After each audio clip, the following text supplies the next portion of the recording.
പഴമയെ നെഞ്ചോട് ചേർക്കുന്നവരാണ് മലയാളികൾ. ഈ കാണുന്ന കാറുകളൊക്കെ കാണുമ്പോൾ നമുക്കത് മനസ്സിലാകും ഒരു പ്രവാസി എത്രത്തോളം ഈ പഴമയൊക്കെ കാത്തു സൂക്ഷിക്കാൻ വേണ്ടി തൻ്റെ ജീവിതം സമർപ്പിച്ചിരിക്കുന്നു എന്ന്.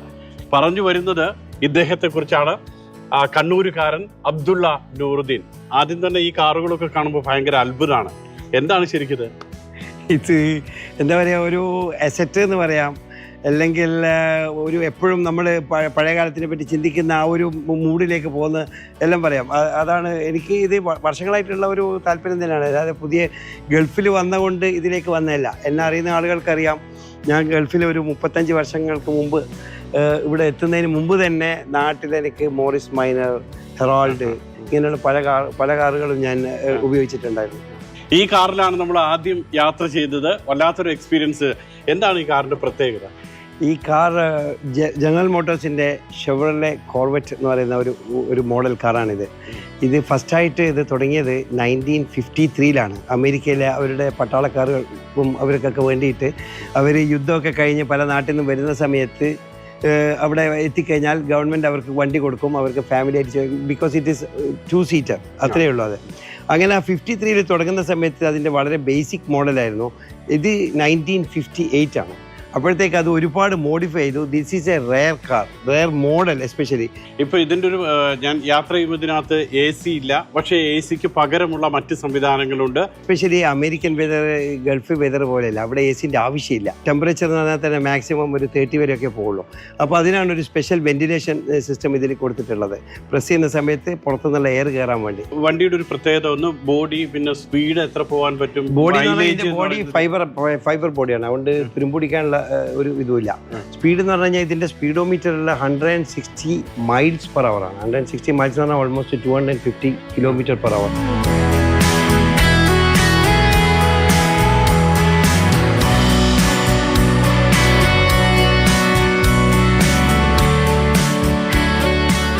ഇത് അടുത്ത അത്ഭുതം ബ്യൂയിക്, അമേരിക്കയിൽ നിന്നുമാണ്. ഇതിന്റെ ഒരു നീളമൊക്കെ എത്രയാണ്? ഇത് നീളം എത്രയാണെന്ന് എനിക്കറിയില്ല, പക്ഷേ ഒരു യൂട്ടേൺ എടുക്കണമെങ്കിൽ ഒരു പ്രാവശ്യം മുമ്പോട്ട് പോയി റിവേഴ്സ് വന്നിട്ട് പിന്നെ എടുക്കാൻ പറ്റുള്ളൂ, കാരണം അത്രയും നീളമുണ്ട് ഇതിന്. പിന്നെ സ്റ്റിയറിങ്ങും ഒരുപാട് തിരിയില്ല, അതൊരു മിനിമത്തിലേ തിരിയുള്ളൂ. അത് ഇത് അമേരിക്കയിൽ ഞാൻ കൊണ്ടുവന്നതാണ്.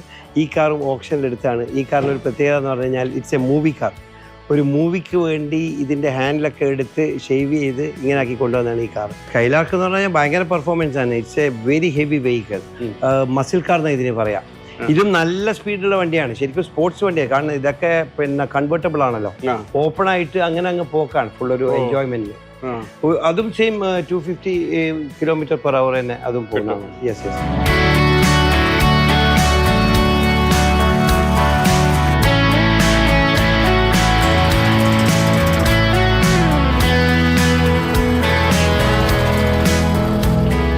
ഇത് മറ്റേ 2 കാറുകളും അമേരിക്കയിൽ നിന്നാണെങ്കിൽ ഇത് ജർമ്മനിയിൽ നിന്നാണ് വന്നിരിക്കുന്നത്. ഇത് BMW-യുടെ ഐസെറ്റ എന്ന് പറഞ്ഞ ഒരു മോഡലാണ്. ഇതും ഒരു റെയർ കാറാണ്. 1957. BMW-ന് ഇങ്ങനെ ഒരു മോഡൽ ഉണ്ടെന്ന് ഇപ്പോഴാണ് കാണുന്നത്. അത് ചുരുക്കം പറയാന്ന് വെച്ചാൽ എനിക്കും അങ്ങനെ ഒരു സംഭവം അറിയില്ലായിരുന്നു. ഞാൻ ഇങ്ങനെ പല വീഡിയോ, ഞാൻ എപ്പോഴും പല കാറിൻ്റെ മോട്ടോഴ്സിൻ്റെ പല വീഡിയോ കണ്ടുകൊടുക്കുക. എല്ലാവരും പുതിയ കാറിനെ കാണുമ്പോൾ ഞാൻ പഴയതിൻ്റെ കണ്ടുകൊണ്ടിരിക്കുക. എപ്പോഴും പഴയതിലേക്ക് പോവാണ്. അങ്ങനെ നോക്കിയപ്പോഴാണ് ഈ BMW-യുടെ ഐസെറ്റ എന്ന് പറഞ്ഞ ഒരു മോഡൽ കാണുന്നത്. ഇത് ആ കാലത്ത് ഒരു ചെറിയ ഫാമിലിക്ക് പോകാൻ വേണ്ടി, ഹസ്ബൻഡ് വൈഫ് വേണമെങ്കിൽ ഒരു കുട്ടിയും കൂടി ഇവിടെ ഇരുത്താം. അങ്ങനെ ഇത് ഞാൻ അന്വേഷിച്ച് നടന്നപ്പം ജർമ്മനിയിൽ നിന്ന് ഒരാൾ വിൽക്കുന്നുണ്ടെന്ന് അറിഞ്ഞു. ഒന്നും നോക്കിയില്ല, അവരായിട്ട് ഫോണിൽ സംസാരിച്ചു. ഒരു ജർമ്മൻകാരനെ കൊണ്ട് അവിടുന്ന് സംസാരിപ്പിച്ചു, എല്ലാം പറഞ്ഞ് കച്ചവടാക്കി നേരെ അവിടുന്ന് ഇങ്ങോട്ടേക്ക് കയറ്റി കൊണ്ടുവന്നു. ഇതിന്റെ ഗിയർ ഇതാ ഇവിടെ ഡോറിലാണ് ഇതിന്റെ ഗിയർ ഉള്ളത്. എല്ലാം പ്രത്യേകതയാണ്. ഈ സ്റ്റിയറിങ്ങും ഡോറിന്റെ മേലെയാണ്. ഒറ്റ ഡോറേ ഇതിനുള്ളൂ. ഫ്രണ്ടിലൂടെ കയറുക, ഫ്രണ്ടിലെ കൂടി ഇറങ്ങാം. ഇതിന്റെ ബോണറ്റ് എവിടെയാന്ന് വെച്ച് കഴിഞ്ഞാൽ ഒരു സൈഡിലായിരിക്കുന്ന അവിടെ വളരെ ഇത്രയുള്ള ഒരു ചെറിയ ഓട്ടോറിക്ഷന്റെ ഒരു ഇതുപോലെ ഓട്ടോറിക്ഷന്റെ എഞ്ചിനാണ് ഇത്. വിന്റേജ് കാറുകൾ മാത്രമല്ല, നമ്മളിപ്പോൾ ഒരു 2 വീലറിലും കൊടുക്കണ്ടത്. ഇതൊക്കെ പണ്ടേ ഉള്ളതാണ്. കാരണം എനിക്ക് നാട്ടിൽ നിന്ന് പഠിക്കുന്ന സമയത്ത് തന്നെ 2 വീലറും 4 വീലറും നാട്ടിലുള്ള എല്ലാ ലൈസൻസും എടുത്തിട്ട് ഞാൻ വന്നിരിക്കുന്നത്. ഹെവി ലോറി, ബസ്സിൻ്റെ ഒക്കെ ലൈസൻസ് ഉണ്ട്. കാരണം അതെൻ്റെ ഒരു പാഷനാണ്.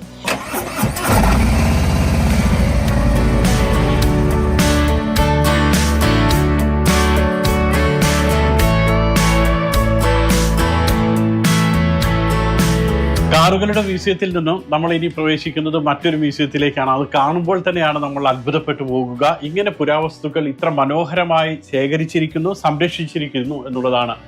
ഈ എന്തൊക്കെയാണ് ഇവിടെ പ്രധാനമായിട്ടുള്ളത്?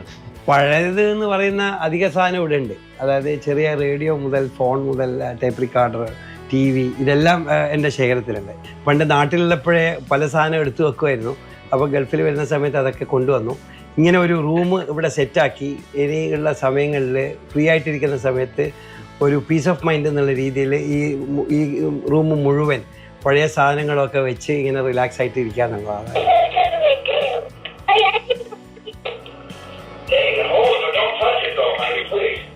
ഇത് മുമ്പ് കാലത്ത് ടേപ്പ് റിക്കാർഡൊക്കെ വരുന്നതിന് മുമ്പ് ഇത് ഡ്യുവൽ റീൽ പ്ലെയർ എന്നാണ് ഇതിന് പറയാൻ. ആ സമയത്ത് ഇങ്ങനത്തെ ഇതിൻ്റെ വലിയതും വരുന്നുണ്ട്, വലിയ റെക്കോർഡിംഗ് സിസ്റ്റത്തിനൊക്കെ ഉപയോഗിക്കുന്നതാണ്. പക്ഷേ ചെറിയ വീടുകളിലൊക്കെ ഉപയോഗിക്കുന്ന ഈ ഒരു സാധനമാണ് ടേപ്പ് റിക്കാർഡർ പോലെ. ഇതിൽ റെക്കോർഡ് ചെയ്യാനും പറ്റും, പ്ലേ ചെയ്യാനും പറ്റും, പാട്ട് കേൾക്കാനും എല്ലാം പറ്റും. ഇതിങ്ങനെയാണ് ഇത് പ്ലേ ചെയ്യുന്നത്. പിന്നെ ഇവിടെ റിവൈൻഡ്, ഫോർവേഡ് എല്ലാം ഉണ്ട്. പാട്ടുമായി ബന്ധപ്പെട്ട സാധനങ്ങളാണ് ഏറ്റവും അധികം കാണുന്നത്. പാട്ടിനോട് അത്ര താല്പര്യമുണ്ടോ? പഴയ ഹിന്ദി ഗാനങ്ങളും പഴയ മലയാളം സിനിമ ഗാനങ്ങളൊക്കെ കേൾക്കുമ്പോൾ വേറെ തന്നെ ഇഷ്ടമാണല്ലോ. അത് ഈ പ്രത്യേകിച്ച് ഈ റെക്കോർഡ് പ്ലെയർ പോലത്തെ ഇതിലിട്ട സമയത്ത് വേറെ തന്നെ നല്ലൊരു ഫീലായിരിക്കും. അത് ഇതിവിടെ വെക്കുക, ഓണാക്കുക, ചാർന്ന് കിടക്കുക, ഈ പഴയ കട്ടിലും ഇതെല്ലാം അത് ചാർന്ന് കിടക്കുക, അങ്ങനെ പാട്ടും കേട്ട് ഇരിക്കുക. അതാണ് ഒരു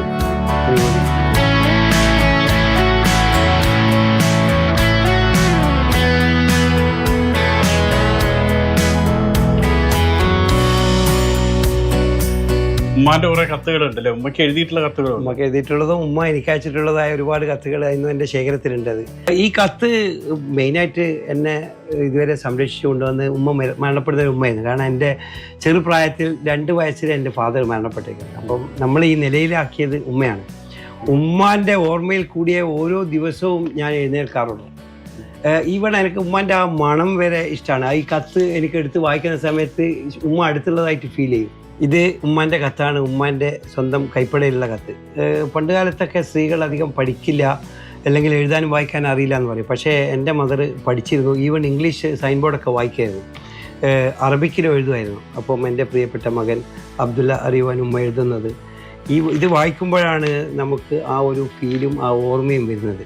അബ്ദുള്ളയുടെ അത്ഭുത ലോകത്തിലെ കാഴ്ചകൾ ഇവിടെ തീരുന്നില്ല. തീർച്ചയായിട്ടും ഇതൊക്കെ ഇങ്ങനെ സംരക്ഷിക്കണമെങ്കിൽ വീട്ടുകാരുടെ ഒരു വലിയ സപ്പോർട്ട് വേണം. കുടുംബത്തെ കുറിച്ച് നിങ്ങൾ പറഞ്ഞ വളരെ കറക്റ്റാണ്.